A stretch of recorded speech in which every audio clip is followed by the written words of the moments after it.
کو چھوڑا اور اہل بیت کو پکڑا تو بھی لوگ گمراہ ہو گئے. جیسے شیعہ فرقہ کیا ہو گیا؟ گمراہ ہو گیا. ان کے یہاں قرآن کے 40 پارے بلکہ ہمارے یہاں 30 پارے. قرآن میں کوئی گھٹا اور بڑھا بھی نہیں سکتا, ایک لفظ کی تبدیلی بھی نہیں لا سکتا, ایک حرف بھی بدل نہیں سکتا. تو وہی اللہ کے رسول صلی اللہ علیہ وسلم نے فرمایا. اور یہ بھی دیکھیے کہ حدیث میں جو آیا اتنی تاریخوں کی قوت فتح ہے کہ میں تمہارے درمیان 2 چیزیں چھوڑ کر جا رہا ہوں. اس میں نبی کا علم غیب بھی ہے. جماعت صحابہ بھی کہہ سکتے تھے کتاب اللہ تو ہے ہی ہے, اور یہ بھی کہہ سکتے تھے کہ کتاب اللہ ہی وہ صحابی بھی کہہ سکتے تھے کہ میری کتاب اور میرے اصحاب یعنی صحابہ.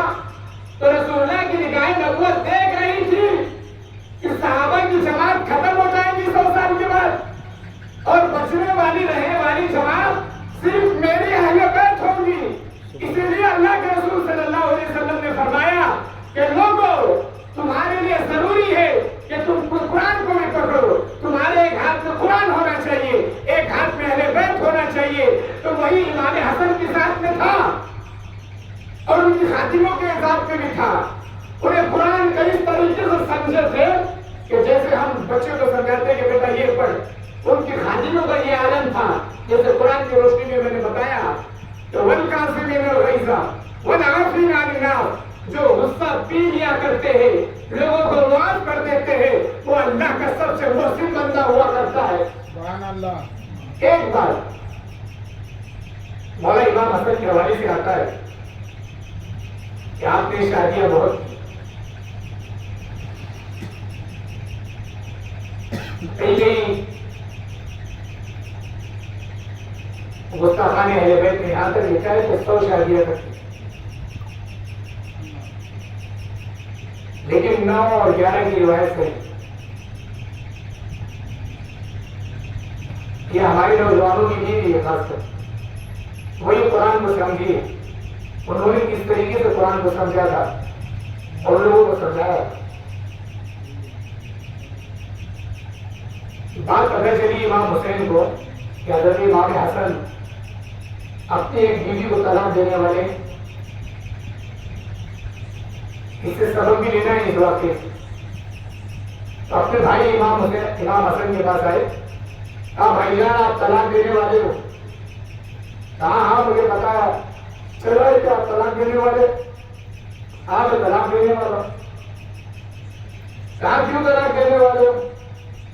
تو قرآن کی آیت پڑھی, قُلْنَا لِبَاسٌ لَكُمْ وَأَنْتُمْ لِبَاسٌ لَهُنَّ.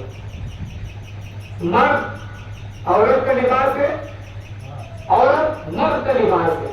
مرد عورت کا لباس ہے, عورت مرد کا لباس ہے. تیسری کو اس میں انٹرفیئر کرنے کی ضرورت نہیں ہے. چلے گئے امام حسین علیہ السلام, جب طلاق دی تو پھر آئے, کہا جو پہلے واقعہ جو چل رہا تھا آپ کا, مجھے پتا چلا ہے کہ آپ نے طلاق دے دی ہے. کہا ہاں میں نے طلاق دے دی ہے اس سے. کیوں طلاق دی؟ کہا نہیں, اب میرے لیے غیر محرم ہو گئی ہے, میں اس کی برائی نہیں کر سکتا کہ کس لیے دیا ہو. اب نہ وہ آزاد ہو گئی ہے مجھ سے, میں اس کے اوپر انگلی نہیں اٹھا سکتا ہوں. کیوں؟ اتنا لباس لکم وانتم لباس لہن. مرد عورت کا لباس ہے, عورت مرد کا لباس ہے. جب دونوں اکٹھے ہو جاتے ہیں تو اللہ رب العزت ان سے راضی ہوتا ہے, اور جب جدا ہو جاتے ہیں تو اللہ رب العزت ناراض ہو جاتا ہے. تو اب ہمیں بات پتہ چلی نوجوانوں کے لیے, اگر ہم میاں بیوی کے ساتھ اچھا اس سے سلوک کریں تو یہ امام حسن علیہ السلام کی سنت ہے. اور اگر ہمارے اندر کچھ معاملات بن جائے, انبن ہو جائے, جھگڑا ہو جائے, تنازع ہو جائے, طلاق تک بات آئے, تو گلی محلے میں جماعت بٹھا کر, پنچایت بٹھا کر اس کا فیصلہ نہ کیا کرو. اپنے خاندان کے بڑے رشتے داروں کو بلا کر اس کا حل نکالا کرو, اور اس کی برائی میں مت کرو اس عورت کی. کیوں؟ جب تم نے طلاق دے دیا ہے تو تم اگر اس کے بارے میں انگلیاں اٹھائیں گے, انگوش تمہاری کریں گے, تو یقیناً تمہارے نامہ اعمال میں نیکیاں نہیں گناہ لکھا جائے گا, کیونکہ وہ اب آزاد ہو گئی اور غیر محرم ہو گئی. اب غیر محرم عورت کے بارے میں ہمیں بولنا ہمارے لیے جائز نہیں. تو مولا امام حسن علیہ السلام کے بارے میں جتنا بولا جائے اتنا کم. ان کی سیرت طیبہ کے بہت سارے گوشے قرآن مقدسہ کی روشنی میں. ایک مرتبہ کیا ہو گیا، حضرت امام حسن، حضرت امام حسین علیہ السلام اور ان کے چچا صاحب بھائی حضرت عبداللہ بن جابر، یہ تینوں حج پہ چلے گئے. اور امام حسن علیہ السلام کی خاص بات تھی کہ آپ نے 25 حج پیدل کیے مدینہ سے مکہ تک. سبحان اللہ. کتنے حج؟ 25 حج. ایک دو حج نہیں، 25 حج پیدل مکہ سے مدینہ سے مکہ تشریف لے گئے. اتفاق یہ ہوا کہ ایک جگہ پر ایک حج کے موقع پر جب آپ مکہ سے مدینہ آ رہے تھے، سارا خرچ ختم ہو گیا تینوں کے پاس. کھانے کے لیے کچھ بھی نہیں بچی چیزیں، پینے کے لیے پانی کے لیے بچا.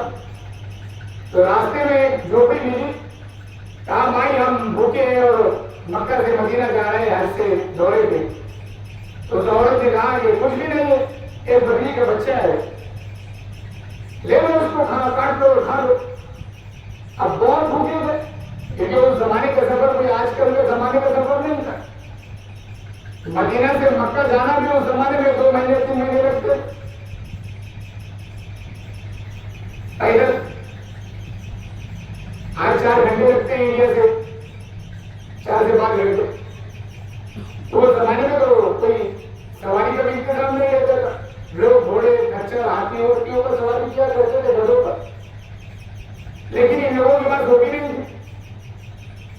اب اس عورت نے کہا کہ بکری اور اس کو کاٹ کر سیوا کر کر آپ کھا لیں. کہ تینوں بھائی حضرت امام حسن علیہ السلام، امام حسین علیہ السلام اور حضرت عبداللہ بن جعفر کھا لیے اور کہا کہ جب مدینہ آنا تو ہم سے مل کر جانا. ایک زمانہ گزرا، اس عورت کو جوانی سے بڑھاپا آیا اور کھانے پینے کی کچھ چیزیں نہیں رہی اس کے پاس. مانگتے مانگتے مانگتے مکہ کی سرحد سے نکل کر مدینہ میں پہنچی.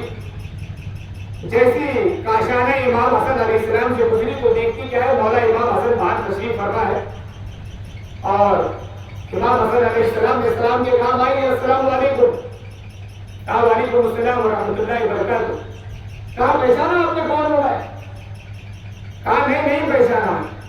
کہا میں وہی ہوں، یاد کیجیے آپ مکہ سے حج کر کے لوٹ رہے تھے، ہمارے پاس کھانے کی کوئی چیزیں نہیں تھی. ہم نے کہا تھا کہ ہم کتنے رسول اللہ صلی اللہ علیہ وسلم میں اللہ کے رسول کے نواسے ہیں. کہا اچھا اب یاد آیا مجھے. کہا کیسے آنا ہو مدینے کے اندر؟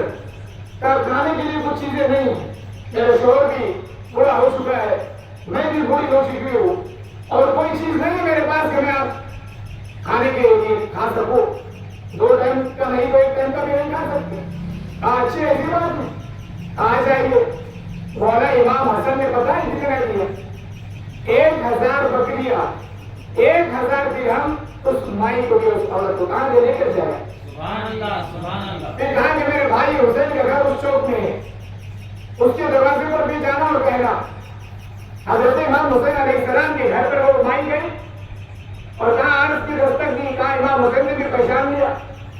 کہا کیسے آنا ہوا؟ کہا ہمیں مانگتے مانگتے مدینہ میں آئی. تمہارے بھائی امام حسن نے 1000 بکریاں دی. کہا میں اگر زیادہ دیتا ہوں تو 1000 دیتا ہوں تو اپنے بھائی سے بڑھ جاؤں گا، اس لیے میں بھی 1000 بکریاں دیتا ہوں اور 1000 دینار دیتا ہوں. اب دیکھیے 2000 روپیہ 2000 درہم. اب حضرت جعفر بن عبداللہ، یہ عبداللہ بن جعفر جو حضرت علی کے بھائی جعفر ہے، ان کے بیٹے اور مولا امام حسن کے چچا صاحب بھائی لگتے ہیں رشتے میں. کہا کیسے آنا ہوا؟ کہا تمہارے بھائی امام حسن اور امام حسین نے 1000 بکریاں 1000 درہم 2000 درہم ہمیں دے دیے تحفے میں. کہا ایک کام کیجیے، میری طرف سے 2000 بکریاں اور 2000 درہم. اب دیکھیے ایک بکری کے عوض میں بدلے میں یہ کیسا لوگ کتنا لٹایا اہل بدر خان کے گھرانے. 4000 بکریاں 4000 درہم دے کر بھی کہا کہ یہ تو ہمارا معمولی سا تھا، پھر کبھی آنا لوٹ کر اس سے زیادہ دیں گے. یہ سبزی اور گھرانا ہے. جتنا دے اتنا کم ہے. اور دے کر بھی کہتے ہیں کہ ہم نے کچھ بھی نہیں دیا, یہ تو اللہ کا دینا تھا, ہم نے دے دیا. اللہ رب العزت کی بارگاہ میں دعا کرو کہ مولا کہنے سننے سے زیادہ عمل کی توفیق عطا فرمائے.